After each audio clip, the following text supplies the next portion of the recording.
पर जिस हिसाब से सिचुएशन चल रही है यहाँ पे, तो चांसेस यही है कि मे बी लॉकडाउन लगे आफ्टर 26।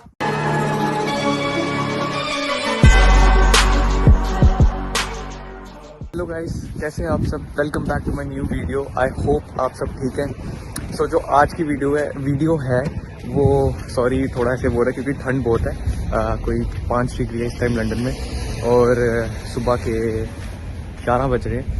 फिलहाल जो ये वीडियो है वो बहुत ज़्यादा इंपॉर्टेंट टॉपिक के ऊपर है कि इस टाइम करेंटली सिचुएशन क्या है लंदन में, यूके में जो स्टूडेंट्स आ रहे हैं जैन फेब इनटेक में।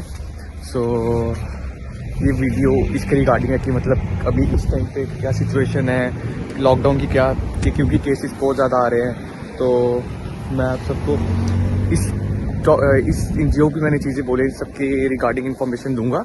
और फ़िलहाल मैं जा रहा हूँ अभी दही लेने के लिए क्योंकि घर पे आलू की परोंठियाँ बन रही हैं।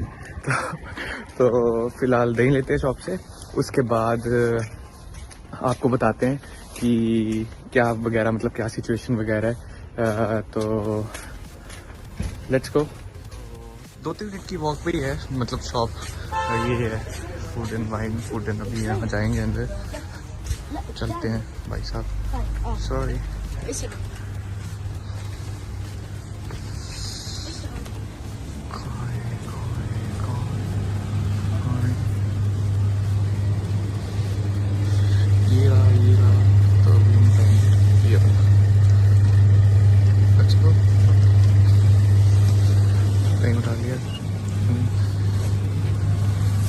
पे कर देते हैं और कुछ लेना है। ये कुछ महंगा वगैरह नहीं, खाली देंगे।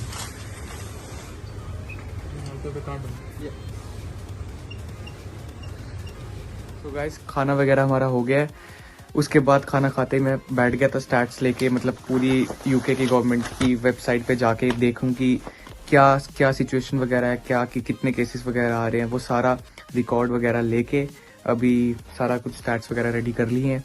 और मैंने अपने साथ मोहित को भी लगाया था, वो भी उसने भी रिकॉर्ड वगैरह सारा चेक वगैरह कर रहे थे हम ऑफिशियल गवर्नमेंट की वेबसाइट पे। जो भी मैं आपको इन्फॉर्मेशन दूंगा वो सारी गवर्नमेंट की वेबसाइट पे ली है, ऑफिशियल वेबसाइट की पे।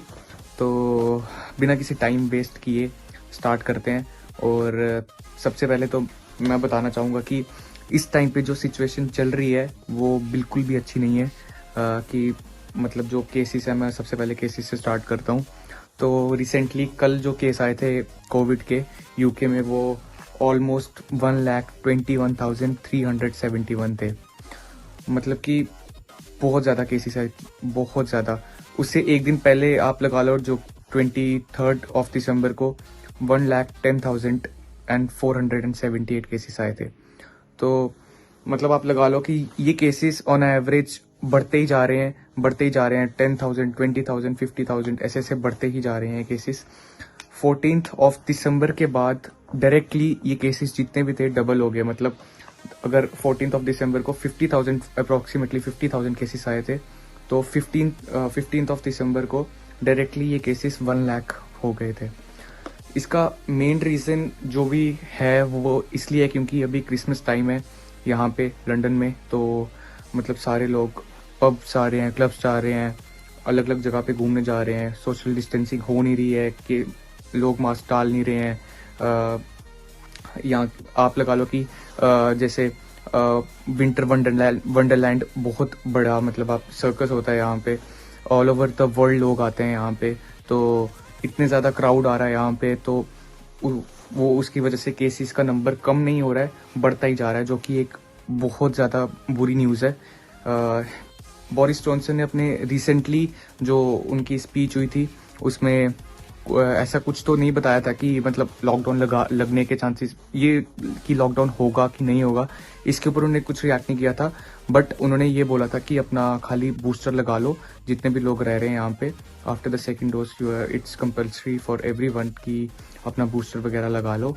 तो लेकिन वहाँ ही जो स्कॉटलैंड है वहाँ पे ऑफिशियली अनाउंस हो गया कि आफ्टर 27 से वहाँ पे लॉकडाउन स्टार्ट है। मतलब कि pubs and clubs everything will be closed. So let's hope for the best कि यूके में ऐसा ना हो। पर मैं झूठ नहीं बोलूंगा, पर जिस हिसाब से सिचुएशन है यहाँ पे, मैं डरा नहीं रहा हूँ किसी को, डरना मत, पर जिस हिसाब से सिचुएशन चल रही है यहाँ पे, तो चांसेस यही है कि मे बी लॉकडाउन लगे। गाइस मैंने गलती से बोल दिया था कि खाली स्कॉटलैंड, मतलब स्कॉटलैंड में लॉकडाउन लग गया है, पर होपफुली यूके में ना लगे। पर ऐसा नहीं था, मेरे कहने का मतलब था कि स्कॉटलैंड में लग गया पर इंग्लैंड में ना लगे, क्योंकि as compare to Scotland, England में बहुत ज़्यादा स्टूडेंट आता है, स्पेसिफिकली लंदन में। और लंदन में मैं आपको स्पेसिफिकली बताऊं कि कितने केसेस आए, तो 24,800 समथिंग केसेस आए हैं कल लंदन में, मतलब 24 दिसंबर को, जो कि बहुत ज़्यादा है। क्योंकि स्पेसिफिकली इसका ये रीज़न है कि क्रिसमस टाइम है, तो लोग ज़्यादा प्रेफर कर रहे हैं बाहर जाना, बाहर पार्टीज कर रहे हैं, पब्स जा रहे हैं, क्लब्स जा रहे हैं। तो और उसके ऊपर से यहाँ पे हाइड पार्क में विंटर वंडरलैंड लगा हुआ है, जो कि एक बहुत बड़ा इवेंट है। वहाँ पे मैं खुद भी गया था एक दिन। वहाँ मतलब इतना बड़ा इवेंट है कि ऑल ओवर द वर्ल्ड वहाँ पे लोग आ रहे हैं। सऊदी अरेबिया हो गया, जर्मनी हो गया, मतलब हर एक कोने कोने से लोग वहाँ पे खाली घूमने के लिए आ रहे हैं। और वहाँ पे इतना ज़्यादा रश था, इतना ज़्यादा कि मतलब पैर रखने तक की जगह नहीं है वहाँ पे, इतना ज़्यादा रश है। मतलब क्योंकि ऑब्वियसली इतना ज़्यादा पॉपुलर है वो, इतनी ज़्यादा राइड्स है वहाँ पे, इतना सब कुछ है वहाँ पे, तो लोग ऑब्वियसली आना तो चाहते हैं। बट जो वहाँ पे मतलब कुछ होना चाहिए था, फेस मास्क कंपल्सरी उन्होंने करने चाहिए थे, सोशल डिस्टेंसिंग रखनी चाहिए थी, ऐसा कुछ भी नहीं था वहाँ पे। मैं खुद गया था वहाँ पे और ऐसा कुछ नहीं देखा मैंने वहाँ पे।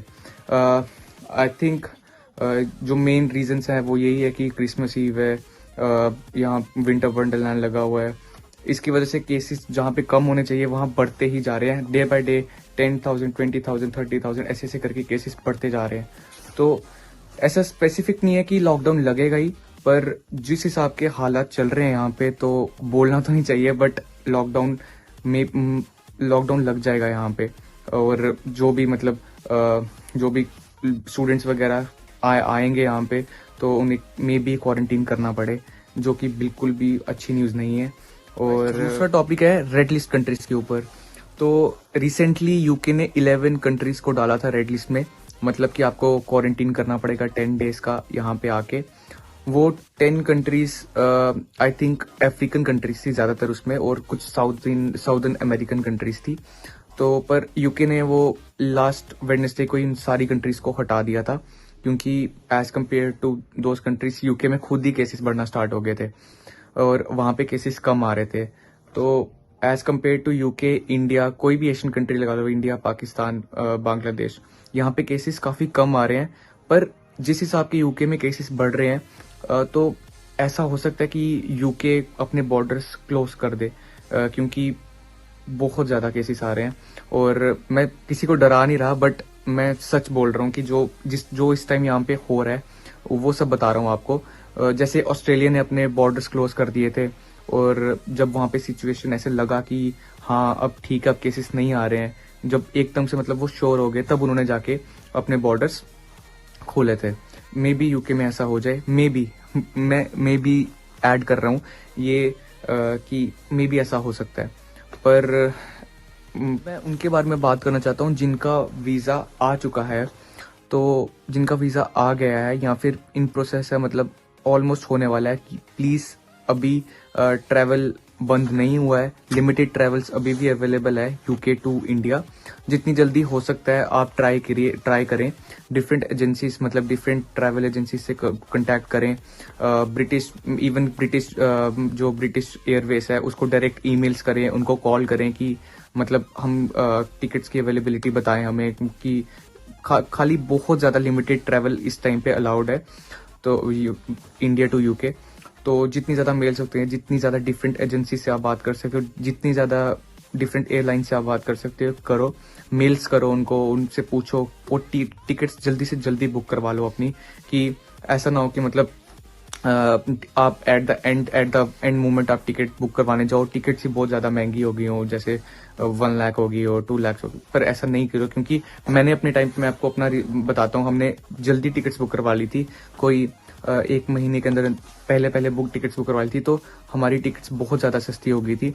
और जो मेरे फ्रेंड्स अभी सितंबर इनटेक में आए हैं मेरी यूनिवर्सिटी में, उन्होंने किसी ने एक दिन पहले करवाई थी, तो उसकी मेरे से ट्रिपल रेट में टिकट मिली थी उसको।